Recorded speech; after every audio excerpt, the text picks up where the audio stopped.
오늘 하나님의 말씀은 요한복음 3장 16절입니다.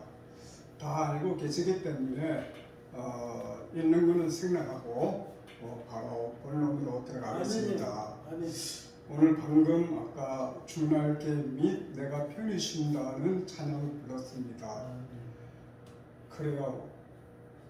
예수 그리스도를 영접하게 될 때에 우리가 주님 앞에 나와서 구원받을 그 은혜로 말미암아 우리에게 편히쉴 본향을 말씀해주고 있는 것입니다. 우리는 궁극적인 목적이라는 것이 예수를 믿는 목적이라는 것은 영생입니다. 믿는 것은 영생입니다. 그런데 우리가 예수님 말씀을 바로 알고 믿는 것이 중요하지 않겠습니까? 그렇죠? 우리는 성경을 우리가 읽어보더라도 어디까지나 구약사기, 신약 이런 성경 스토리가 누구를 말씀하는 거 하니 곧 하나님에 대한 스토리로 기록이 되었다는 것입니다. 그런데 이 성경에서는 핵심이 포인트가 세 가지로 기록됨을 알 수 있는데 첫 번째는 동물의 피입니다. 동물의 피. 두 번째는 사람의 피입니다. 사람의 피. 세 번째는 말씀의 피로 세 가지로 구분이 될 수 있는 성경의 본질적인 핵심 포인트인 것입니다. 우리가 이 성경에서 찾아본다면 동물의 피는 왕하 16장 13절에 나와 있습니다. 여기서 짐승의 피를 단에 뿌리고라는 기록된 말씀이 있고요. 그 다음에 사람의 피는 또 어디서 찾아볼 수 있느냐 하면은 디모데전서 2장 5절에 하나님과 사람 사이에 중보도 한 분이시니 곧 사람이신 그리스도 예수라고 기록됐습니다. 또 세 번째는 말씀의 피인데 계시록 19장 13절에 나와 있는 말씀에 또 그가 피 뿌리는 옷을 입었는데 그 이름은 하나님의 말씀이라고 기록이 되어 있습니다. 구약에서는 여러분 아시다시피 동물의 피로 말미암아 자신들의 죄 가업을 치르기 위해서 그 비싼 짐승을 하나님 앞에 나와서 번제 드렸던 사건들이 있었습니다. 그렇기 때문에 두 번째로 우리가 구약 사기를 통해서 볼 때 어린 양이신 예수 그리스도의 보혈의 피로 말미암아 하나님 앞에 나와서 십자가의 피를 흘리셔서 우리에게 구원의 길을 열어놓으셨다고 그렇게 알고 있었습니다. 세 번째로는 마지막 때에는요, 계시록 19장 13절에는 우리가 말씀의 피가 나옵니다. 성경 말씀 찾아 읽어보겠습니다. 계시록 19장 13절에 또 그가 피 뿌리는 옷을 입었는데 그 이름은 하나님의 말씀이라 그랬습니다. 이 계시록의 19장 13절에 나오는 것은 피 뿌린 옷은 그 이름이 꼭 하나님의 말씀이다 라고 말씀하셨습니다. 무슨 말씀을 하느냐 하면요, 이것은 바로 재림 때에 하시는 말씀인 것입니다. 그래서 오늘의 얘기가 동물의 피, 사람의 피, 말씀의 피에 대해서 우리가 피의 본질적인 것을 자세함을 한번 나누고자 하는 것입니다. 우리는 피가 없이는 죄사함이 없기 때문입니다. 죄라는 것은 무엇입니까? 죄라는 것은 무엇입니까? 하나님을 모르는 것이 죄로 여겨지는 하나님이 있습니다. 하나님이 있습니다. 우리는 인류가 대체로 하나님이라 하면은 정확하게 하나님의 본질적으로 신학교에서도 삼위일체론까지도 연구하고 있으나 아직도 삼위일체론에 대해서 계속적으로 논란이 있고 또 연구 중에 있다고 합니다. 이 삼위일체론에 대해서는 정확하게 아직까지 기정사실화되지 못하고 있는 오늘의 신학의 과정인 것입니다. 그러나 신학이라는 것은 한마디 말해서요, 신의 본질적인 진화론적인 하나님을 밝혀내기 위해서 오늘 하나님의 창조라는 것은 보여지는 것이 바로 아까 세 가지 언급했듯이 동물의 피, 사람의 피, 말씀의 피, 이 세 가지가 진화론적이 아니고 무엇이겠습니까? 하나님의 창조 섭리는 진화론인 것입니다. 자, 창세기 1장 3절에 뭐라고 되어 있습니까? 바로 빛이 있으라 했습니다. 있으라 했습니다. 그렇죠? 앞으로 되어질 일을 미래의 진행형으로 묘사를 하고 있는 것입니다. 있으라 하는 말은 뭐냐면요, 곧 하나님의 창조의 진화론으로 말씀하고 있다는 뜻입니다. 그것은 이 성경이라는 것은 하나님의 창조 섭리를 아까 언급했듯이 세 가지로 하나님의 창조 진행령을 보여주고 있다 하겠습니다. 저는 사실은 신학교에서는 삼위일체론의 얘기가 나왔다 하면은 정확하게는 본질적인 하나님의 본질적인 그 뜻의 사역에 대해서 깊이 아는 자가 못 봤습니다. 오늘 제가 지금 언급한 것이 하나님의 창조 섭리가 바로 동물의 피, 사람의 피, 말씀의 피가 하나님의 삼위의 창조 섭리가 요소가 들어있다 이런 것입니다. 요소가 들어있는 것입니다.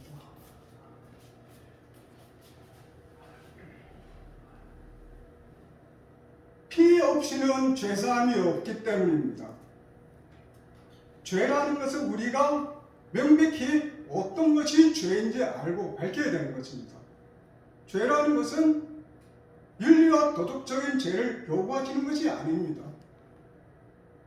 이 땅에 예수님께서 오신 것은 여러분들을 죄로 말미암아 여러분들을 하나님을 믿지 아니하며 죄로 매도시켜서 지옥 가게 한다 하는 것이 오늘 과거의 유대인부터 시작해서 오늘날까지 우리 기독교에서도 한마디 말해서 죄 하나라도 있으면 다 지옥 간다 이렇게 말씀하신 것입니다. 그렇습니다. 죄 있는 자는 천국 갈 수 없다고 우리는 수백 년 동안에 그러한 말씀을 귀에 판박이 듣고 왔던 것이죠. 그런데 우리는 예수님의 도대체 얼마나 하나님을 알아야 되는 것인가 깊이 연구해보고 상고해봐야 되는 거 아닙니까? 구약이 왜 있습니까?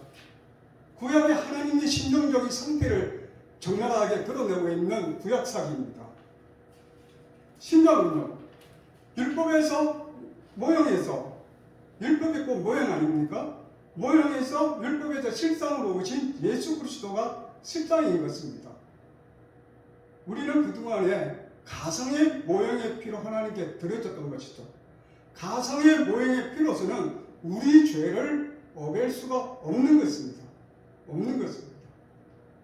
그렇다면 두 번째로서는 사람으로 오신 예수 그리스도가 이 땅에 오셔서 예수님께서 내가 곧 길이요 진리요 생명이기에 나로 말미암지 않고는 아버지께로 올 자가 없느니라고 백성들에게 제자들에게 말씀을 하셨습니다. 그렇습니다. 예수님은 꼭 길입니다. 길로서 어떠한 길이냐? 주님의 가시는 그 길은 사람의 피를 던지라고 오신 예수 그리스도입니다. 그래야만 했습니다. 그분의 예수님은 누구를 위해 오셨는가요? 유대인들은 정말이지 자기는 하나님의 나라의 선민이라고 자가당착에 빠졌던 민족 아니겠습니까? 그러한 유대인들이 실상에 대해서는 정렬하게 우리 예수님 아시고, 아까 우리 양 목사님께서 독사의 자식들아 그랬거든요. 유대인들이 거룩하잖아요. 거룩한 백성이라고 했는데 왜 예수님은 저들을 향하여 독사의 자식들아, 뱀들아 이렇게 욕하신 내용들을 보게 됩니다. 그렇기 때문에 유대인들은 하나님을 몰라도 참 모르고 있었던 것입니다. 하나님의 본질을 너무 몰라요.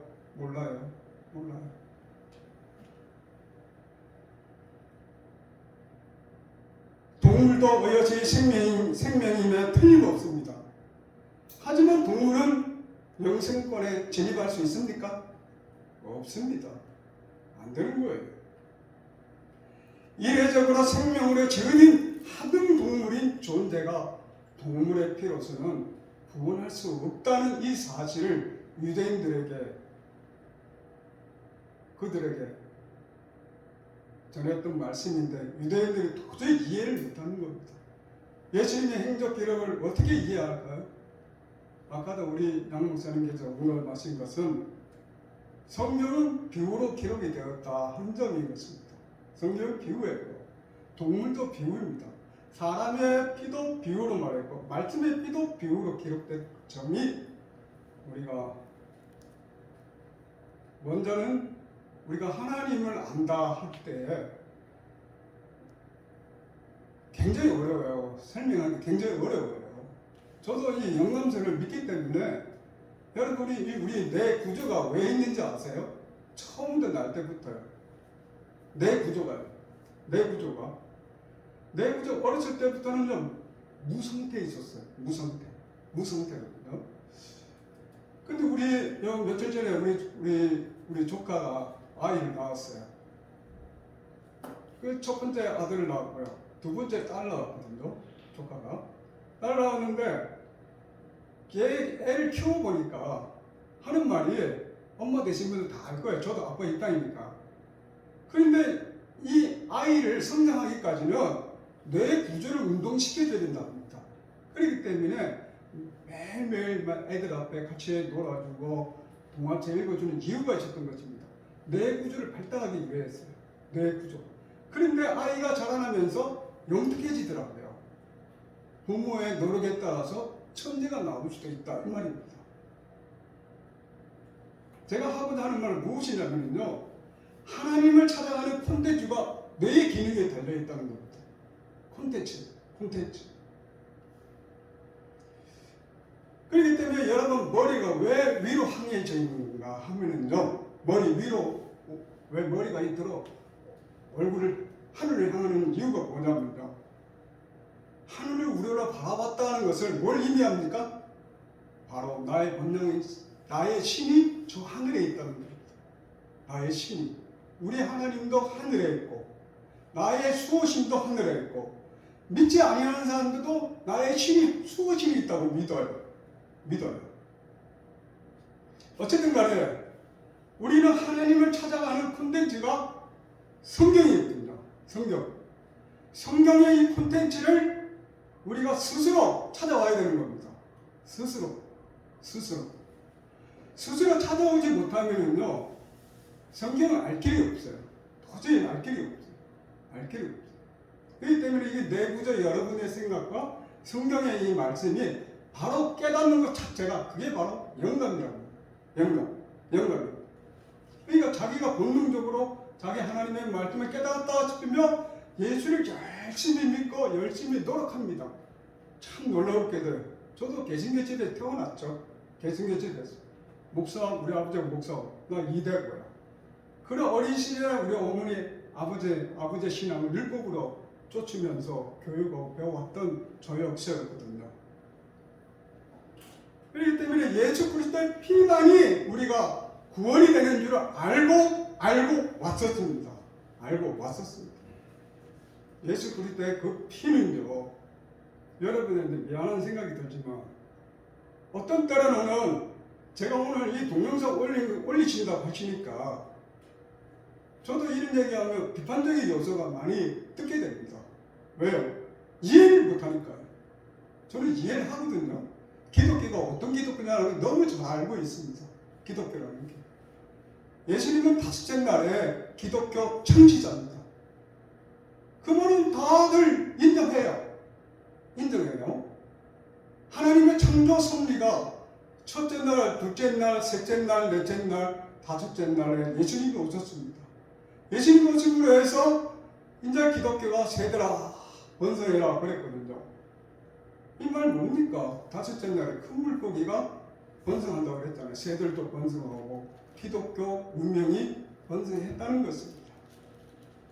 이제 바야흐로 우리는 사람이 피, 예수 그리스도 피로 말미암아 그리스도의 피가 우리가 구원이 되는 걸 알고서 2000년 동안에 그렇게 복음이 전해왔던 것이었습니다. 그래야만 했습니다. 하나님은 2000년 동안. 그 이제는 어떻게 되는 것입니까? 이제는 여섯째 날에 창조하신 내용이 두 가지가 있어요. 짐승을 먼저 창조하시고 그 다음에 하나님의 형상이 남자와 여자를 창조하신 것을 볼 수가 있습니다. 여기서 중요한 것은 짐승도 말씀의 피를 쓰고 있습니다. 또 참된 진리이신 예수님도 말씀의 피를 쓰고 있는 것입니다. 이런 혼란이 가중한 속에서 누가 참 진짜 예수 그리스도일까? 그래서 많은 이단들이 나온 것을 보게 되는 것입니다. 제가 오늘 이 시간에 세 가지를 놓고 저는 계속 똑같은 말이에요. 똑같은 말 전하고 있는 겁니다. 그 전에 여러분들에게 말씀하신 것은 하나님의 창조 섭리가 모든 것이 동물의 피, 사람의 피, 말씀의 피가 하나님의 형상 본질적으로 언급이 될 수 있습니다. 말씀 자체가. 너무나 동일한 말씀이에요. 이 성경은 말입니다. 반드시 우리가 알아야 할 것은 무엇이냐면요. 하나님과 적그리스도와 기독교와 사탄인 것입니다. 성경의 기록은 세 가지로 나누어져 있는 것입니다. 이 기록 엄청난 하나님의 비밀이 들어 있습니다. 이 비밀을 여러분들에게 알려주고 싶으나 이해를 못하기 때문에 어떻게 전해야 할지 저도 감동 못합니다. 우리 양 목사님께서도요, 증거하실 적에 기독교 실제가 어떠하신 것인지 충격받았습니다. 저도 기독교 실제가 무엇인지 저도 충격을 받았습니다. 그러나 이제 지금까지는 그리스도의 피로 말미암아 보혈의 피로 그분의 피로 말미암아 찬양하면서 나는 구원받았구나 이렇게 생각해왔습니다. 그러나 계시록에서는요 어린 양의 피로 말미암아 구원의 길을 열어놓으신다는 것이 계시록에 등장하거든요. 그러면 초림 예수님으로서 구원을 받았으면 될 일인데 계시록이 또다시 어린 양의 피로 말미암아 구원하신다고 그러는 거예요. 이거 어떻게 해야 되는 겁니까? 나는 솔직히 말해서요. 기독교 입장을 놓고 말한다면 2000년 전 초림 예수님의 보혈의 피로서 십자가 지시고 그 피로 우리의 영혼을 살려주신 그 피라면 계시록은 아예 없어버렸으면 좋겠어요. 솔직히 제 바람입니다. 계시록 없으면 좋겠어요. 유대인 그 구약 성도 신봉자들도 소전지도 대전지도 이것도 아예 없고 사복음만 가지고 그리스도의 참된 복음으로 저 복음만 구원의 길이라 될 수만 있다면 계시록 없애면 얼마나 좋겠습니까? 없애면 얼마나 좋. 그러면 저도 편하고 죽어서 천국 가면 되잖아요.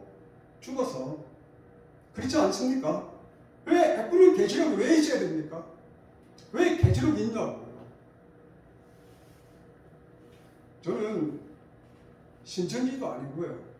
뭐 문선명도 아니고 박태선도 아니고 저는 그냥 기독교의 뭐 이대 목사로 지금 하나님을 어떻게 따를까, 어떻게 섬길까, 그런 율법적인 것을 성령 학문을 연구한 것 뿐이거든요. 연구하다 보니까 하나님의 본질성, 하나님의 창조 성령을 깨닫게 됩니다. 깨닫게 됩니다. 너무나 많은 그 비밀을 간직한 채 사람들이 이런 것을 전하면 어떻게 받아들일까 하는 것입니다. 여러분, 지금은 마지막 이 세대에 와서는요, 하나님의 형상이 남자, 여자가 하나님의 창조의 시대에 이미 도래되었습니다. 도래되었는데 하나님의 형상이 남자, 여자는 뭘 말씀하시는가 하니 계시록의 22장 18절에 나오는 거 보면 성령과 신부가 말씀하시기로 그랬습니다. 그런데 그분이 등장하실 때에 물과 포도주로 값없이 나눠주는 하나님의 말씀이 들어있습니다. 한없이 부어주시는 하나님의 사랑, 말씀으로 값없이 준다고 그랬습니다. 값없이 포도주를 주신다고 그랬습니다. 그런데 오늘날 이단들이 뭘 하고 있었습니까? 자기는 포도주를 가지고 온 사람이라고 말씀을 가지고 뭡니까? 자기 양식을 가지고 판매되고 있지 않습니까? 허경영 씨에 내가 강의 한번 들어봤는데 아이고 회비가 10만 원이에요. 이렇게 해가지고 돈 안 내면 나는 아예 뭐 정령 진리를 들을 수가 없구나. 와, 허경영 풍이라는 것은 뭐 인터넷으로 다 구경해 보니까 우리 사는 것만큼 대단하게 살아요. 너무나 뭐 대통령 못지않게 구중궁궐이에요. 구중궁궐이에요. 그런데 오늘날 우리 시대 와서는요, 이사야 49장 여러분 집에 가서 꼭 읽어보세요. 예수님이 다시 오시는 그분이 어린 양으로 어떤 모습으로 오시는지 49장 전집 다 읽어보세요. 시간이 얼마 남지 않은 관계로 마지막으로 한마디가 하고 끝내겠습니다. 아까 주날 게임에 내가 편히 쉬겠다고 했습니다. 그것이 바로 우리 영생 시대에 진입하기 전에는 반드시 계시록 13장 1절에 뭡니까? 열불과 일곱 머리가 득세하는 장면을 보게 됩니다. 열불과 일곱 머리의 이마에 천명된 이름이 들어있더라 했습니다. 이 천명하다는 뜻은 성경에서는 뭐라고 영적으로 해석하는지 하면요, 하나님을 말씀을 가지고 사칭을 하고 있다 이 말입니다. 사칭하고 있다. 너무 강조한 겁니다. 창세기에 어디 나와 있나요? 뱀들 가운데서 강교한 뱀이 나와 있습니다. 얼마나 강교한 자들입니까? 얼마나 하나님을 이간내는 그러한 모습을 너무 교묘하게 속이고 있는 오늘의 이단들 아니고 무엇이겠습니까? 한번 깊이 생각해 보세요. 먼저는 뭘 창조했죠? 짐승을 먼저 창조했습니다. 세 가지가 나오죠. 육축과 기는 것과 땅의 짐승 세 가지를 하나님께 창조하신 겁니다. 이 섭리하에서 모든 것이 이루어져 가고 있는 중입니다. 그래서 마지막 하나님의 형상이라는 것은 남자와 여자가 나오죠. 초림 예수님의 영, 신랑 대신 예수님의 영입니다. 신부는 누구죠? 땅의 신부들, 교회 신부들 그렇게 말합니다. 계시록에 시대에 나와 있는데 뭡니까? 헤르이브 여자가 아이를 뵈서 아기를 낳았는데 만국을 철저한 다스릴 권세가 아들을 낳으리니 만국을 다스릴 철저한 권세죠. 그분의 하나님이 마지막 계시록에 뭡니까? 말씀의 피로 오신다는 것입니다. 이 피 자체가 무엇인가면요, 하나님은 피 없이는 우리에게 죄를 씻을 수가 없어요. 마지막 때는 인류의 죄를 다 사해 주시기 위해서 말씀의 피를 뿌려놓으신다 이 말입니다. 그분의 말씀의 피를 뿌려놓으실 적에 여러분들이 뇌의 지각을 가지고 하나님의 스스로 찾아와 그 어린 양의 주의 음성을 들을 기가 있는 자라면 반드시 그 사람은 14만 4천인들 가운데 있는 것입니다. 이 들을 기가 있는 자가 그랬어요. 들을 게 있는 자는 들을지어다 그랬습니다. 들을지어다 그랬죠. 누구요? 계시록 10장 13절에 나오는 어린 양의 말씀의 피를, 이 말씀을 들을 줄 아는 이가 있는 자만이 14만 4천인이 정말 귀한 그 영혼이 하나님을 찾고자 하시는 분이 지금 우리 눈에 안 보입니다. 때가 얼마 안 남았습니다. 때가 얼마 남지 않았는데 이제 앞으로는 아마겟돈 전쟁이 시작될 겁니다. 세계 곳곳마다 전쟁이 있을 것이고, 하나님은 하나님 나름대로 계시록 6장에 활을 가지고 또 싸우고 이기더라 그랬습니다. 이기시는 그 장면들은 여러분 눈에 목격하실 것입니다. 여러분 오랜 세월에 2300주야 지나서 6년 반 지나서 이제는 하나님께서 우리가 바라봐도 신천신지 평화의 세계 에덴 동산에 하나님께서 건설하시는 장면을 여러분 8년 남았습니다. 8년 남았어요. 8년이면 그때쯤이면은 여러분 참을 수 있잖아요. 하나님은 그래서 요한복음 3장 16절에 하나님은 사랑이시다. 이 세상을 멸망치 아니하시는 그 하나님이 온 인류를 어디로요? 영혼 세계로 하나님께서 선물을 주시기로 약속하신 것입니다. 요한복음 3장 16절 그냥 있는 말이 아니에요. 온 인류에, 기독교에서는요 13만 차이 첫 번째 축복이고, 두 번째는 인류에게 하나님의 나라의 백성이 되는 축복을 주시죠. 영생 받는 거 얼마나 은혜가 아니고 무엇입니까? 하나님의 은혜에 감사해야 되는 겁니다. 그날에 온 세계가 지원성에 들어가 순례자들이 많이 넘쳐나는 거 우리 한국에서 보게 되는 겁니다. 하나님께서. 여러분 오늘 내가 간단 요약스럽게 동물의 피, 사람의 피, 또 뭐죠? 말씀의 피에 대해서 깊이 얘기를 다 하지 못했지만 시간 관계상 여기서 마치도록 하겠습니다. 감사합니다.